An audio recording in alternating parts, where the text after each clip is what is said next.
Last time we met, we talked about coming up with a design that incorporated a cool background that says something about you, that incorporates your name somehow as part of the artwork. And we were planning and sketching using pencil. And I was also telling you that when I sketch, sketching is a drawing technique where you use lots and lots of layers, you avoid erasing, and you do one drawing right on top of the other, correcting based on what you have underneath.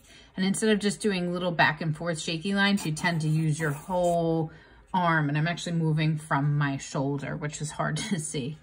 The next step that I like to do, and some of you like to do, is to kind of clean up an outline after you have this messy sketching layer done. And I think for most of us, our go-to when you hear outline is to grab a Sharpie and outline. And that's absolutely fine. You can totally do that. But now that you're in accelerated art, I wanted to present you with some other options. So you could start with a pen. Many of you know that I do love my Sharpie pens. Yes, they make pens.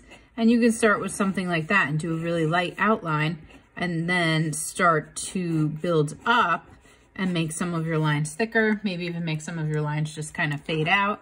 And that's a really cool thing to do with a pen. You can add the Sharpie in if you want with the marker. Sometimes I even go in and instead of outlining things, I might just blacken or darken the areas around it instead. So you can use a Sharpie, you can use a pen. But when I went to art school, I went to college for art, one of the first things I learned in a painting class is something called underpainting. And a lot of you got frustrated in previous years when we would use things like colored pencils and you couldn't erase them. You can actually use that to your advantage now. You can grab one of your colored pencils and you can do kind of your final layer over top, and it doesn't have to be everything. So you can just kind of outline and maybe tweak and fix some areas where things got a little bit hectic, or maybe you see some changes that you want to make. And that's another option you can do for outlining. Use those colored pencils. And we called this, when you're doing paintings, a lot of times you'll paint with brown underneath as an underpainting, and you actually leave that. Instead of like a black, you would leave the brown there, and then you can go back over top of it.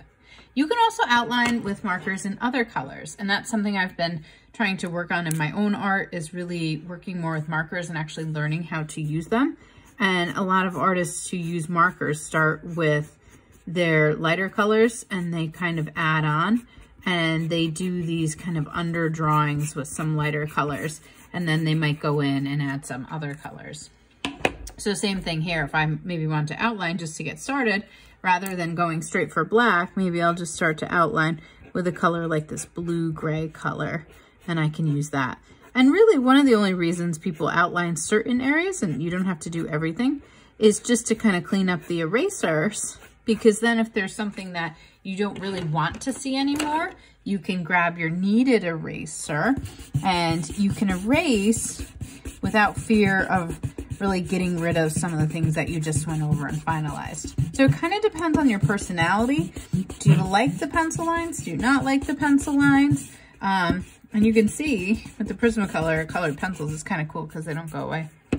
So that's your next step, is to really kind of do the second layer where you're cleaning up, you're deciding what you want to change a little bit, what you want to finalize, what you want to start using different materials for. And then I also encourage you guys to get creative. You don't have to outline everything. So maybe just as I'm going, I might just directly use one of my materials and just go from there. So I wanted circles in the background. We don't have stencils in our art kit, but you guys can get creative, find things around you that you could trace and that you can make part of your art. So that's our next step.